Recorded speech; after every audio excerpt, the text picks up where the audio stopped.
Hey, what's up, everybody? I'm DJ Sixsmith. You're watching The Sit Down. Your second act's brand new book from this woman, Patricia Heaton. Patricia, what's going on? How are you? I'm doing well, thank you. I'm here in LA, and it's a very pleasant place to ride out the pandemic.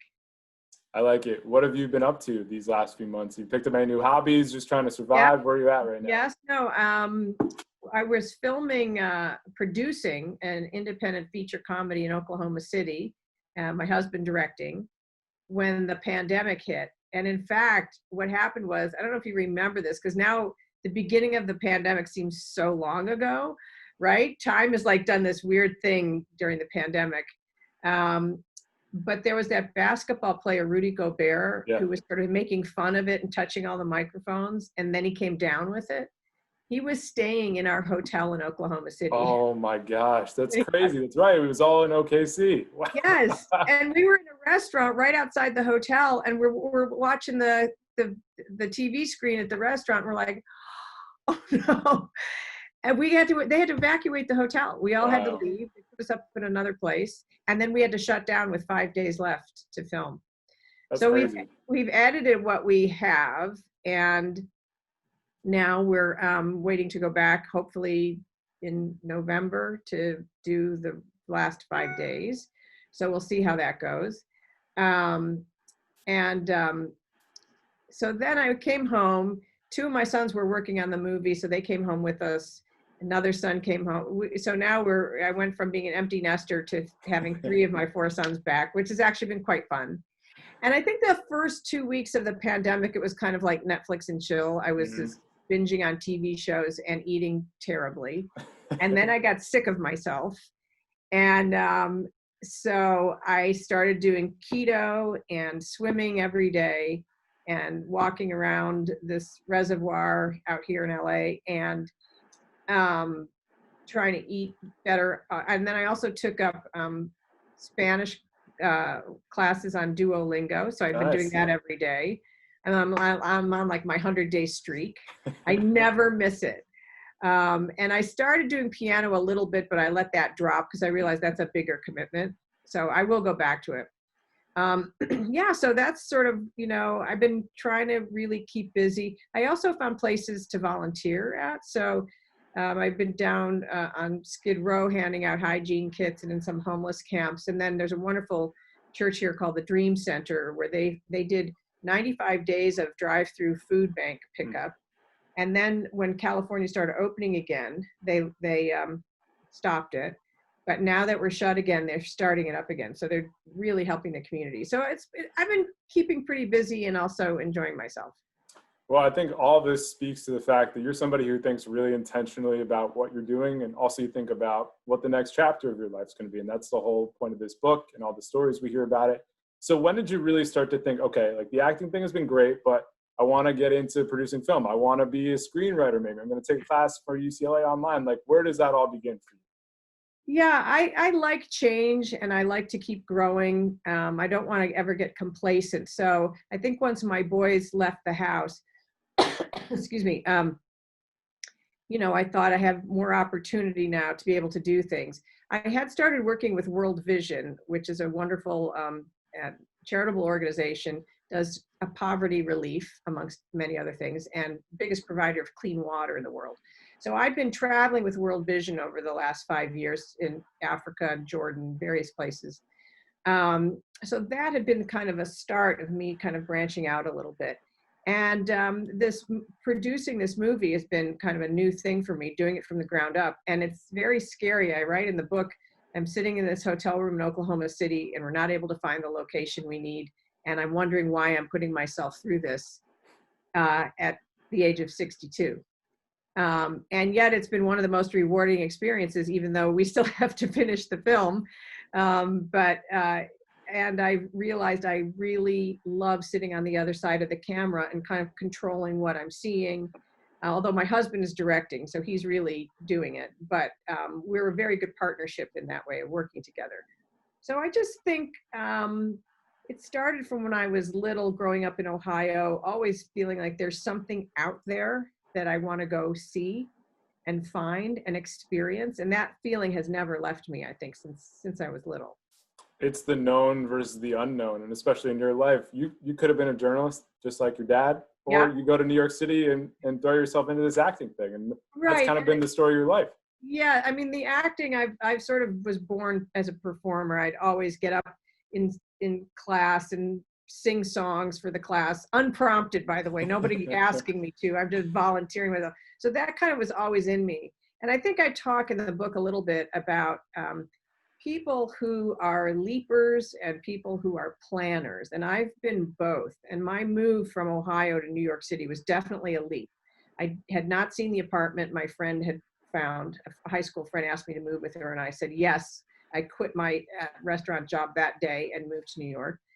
And didn't know where we were living, didn't have a job, and my dad gave me $800 to go. And so I just went, and that was a big leap. And I figured it out from there. So sometimes you're in a stage in life where the way to change is just to take that leap and figure it out later. Now where I am with responsibilities and other people in my life that I'm responsible to, planning is a much better way to go about things.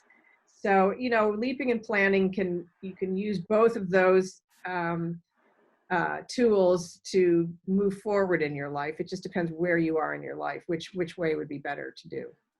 You find a little balance, you figure it out as you go, and you've Yes. certainly done that. And the people in your book, they have certainly pulled that off too. So you have all these wonderful stories. It's, football players going to become opera singers. It's people starting pie companies, people helping out their kids with special needs. How did you go about finding these stories and choosing these stories? Well, I've been very blessed that a lot of the people in the book are personal friends of mine who are truly inspirations. So UD Bennett started the company Exceptional Minds for people on the autism spectrum to be able to be in computer graphics and to earn a living as computer graphic artists and cleanup artists. Danny Klein Modisette is a comedian and a writer who's dealt with her mother's Alzheimer's and just desperately wanted to make her mother laugh. And so because she's a comedian and knows comedians, she started a company called Laughter on Call, where they have comedians come and work with Alzheimer's patients. And the company is expanding to work in a lot of different ways to help people with mental issues. So that's been great. So a lot of these people I know. And then we did research. I had a researcher help me find these other interesting, we tried to get people with different circumstances and men and women to cover a kind of a range of different ways and reasons why people had to change. And it's mostly, most people found they had a problem in their family or financial situations changed for them that forced them to think differently about how they wanted to go forward.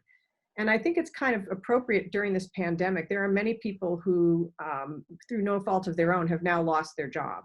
And they have to figure out a way to make a living in a new way. So I'm hoping that the book inspires people and maybe, gives you some clues and tips. In fact, there's places in the book where you can take notes on each chapter and kind of write about how you're relating to what these people's stories are.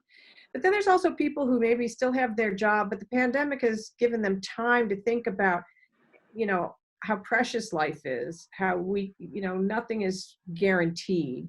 And so we look at how we spend our days and think, maybe I want to do something differently with my life now. And this book also can inspire people to start researching for themselves and maybe something new for their future. You hit on a lot of really important things there. And I was going to say, the book is really interactive because I could take notes, you obviously reflecting, asking these people questions, then you highlight the best things that they've done. What were some of the biggest things that you picked up from all these stories? Because some of these people are your friends and their stories, but right. I'm sure as you're reflecting, you learn a little bit more about them. I mean, there's so many wonderful stories of inspiration in this book. It's hard to pick one, but or even a couple. But there are different things.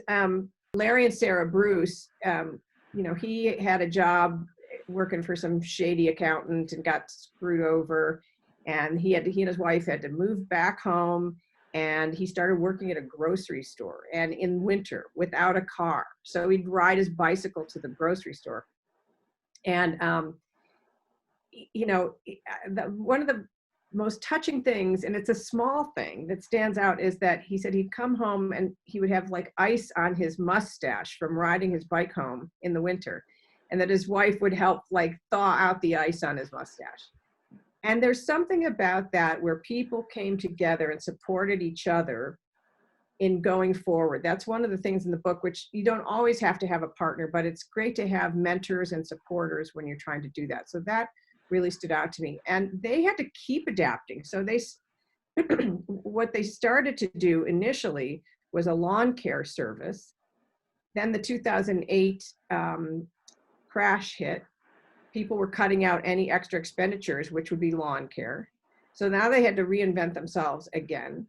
And they started just growing food and making salads to go, which grew into a farm to table restaurant, and growing produce, and also adding bed and breakfast. So they kept adapting. And that's what's interesting about Larry and Sarah, is they were flexible.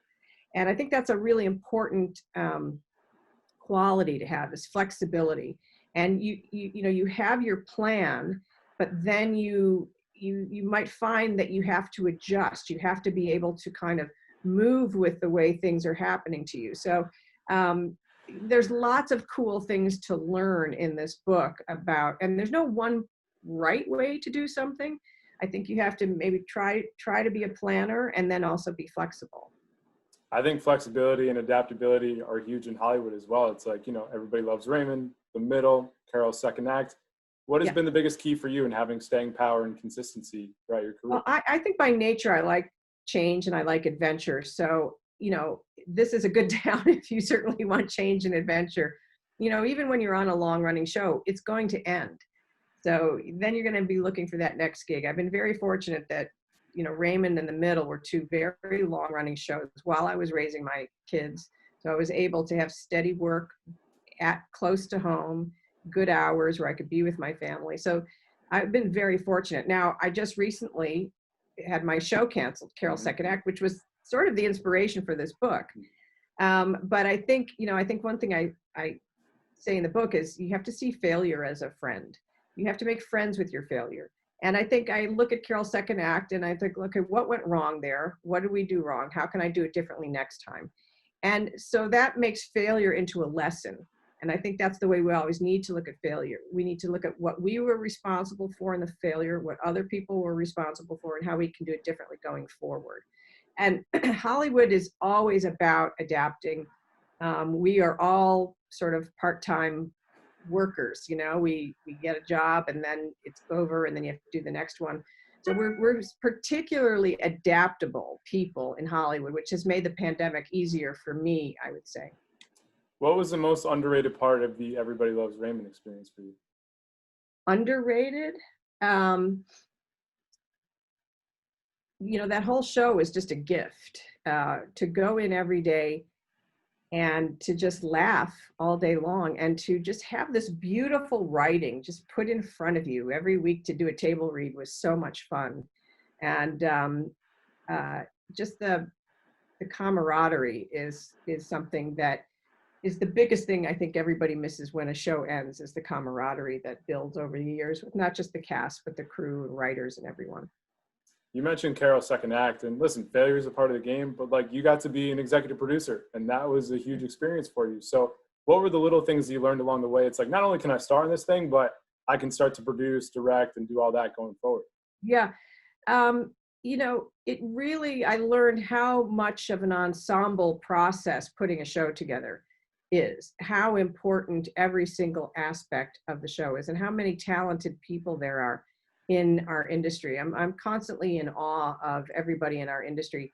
Listen, it takes a lot of work to even put a bad show together. It's still a lot of work. I still appreciate, the fact that, and I'm not saying our show is bad, but there were just things that didn't come together, and we have to look at that and figure out why and try to avoid that for the next time. But yeah, I think to be a producer, you're making a ton of, it's like death by 1,000 little cuts. You have to make decision after decision after decision. And it was quite a lot to do while I was also starring in the show. And I've always appreciated Ray Romano, but I really have an appreciation because he did all that when we were doing Everybody Loves Raymond. And he was not an experienced actor at that time. So not only was he honing his craft as an actor, but he was doing all these other things. So it was quite a chunk to chew off. I really learned a lot just about, especially how to give notes to people when you're giving notes on a script, how to do it constructively. Basically, any kind of criticism that you have to give someone needs to be done in a constructive way so that people can receive it. I think that's probably one of the biggest things I've learned. And you've been in the opposite position where you've been that actor getting that criticism. And I'm sure some people have said it in ways that aren't so flattering or aren't so effective. You have that in the back of your mind and be like, all right, this is how we're actually going to do it. This is how we actually get it done. That's right. And also, I had some wonderful mentors. Linda Lavin was the star of the first sitcom I ever did, and I played her daughter. And I watched the way she conducted herself on set. And she was just so gracious and generous. And she really knew how to bring people together, have people at her home, often on the weekends and things like that. So I learned a lot from her. I learned a lot from Doris Roberts. So and from our showrunners on The Middle, Eileen Heisler and Deanne Helene, who are wonderful showrunners. So I've learned a lot from people on my previous jobs and try to incorporate that when I was doing Carol. So you've done a lot of great stuff in the past. You still got plenty of room to run here. What else piques your interest? Because we have this film that you're going to keep working on, but what are some other things you'd like to do down the road? Yeah, I mean, we have a slate of at least 4 more films that we want to do. So I think that's kind of going to be our focus. And I'm continuing to do work with World Vision, and especially with this pandemic, none of us can travel right now, and that makes it tough. And I'm really looking forward to being able to get out there again in the field and continue to raise awareness for the need.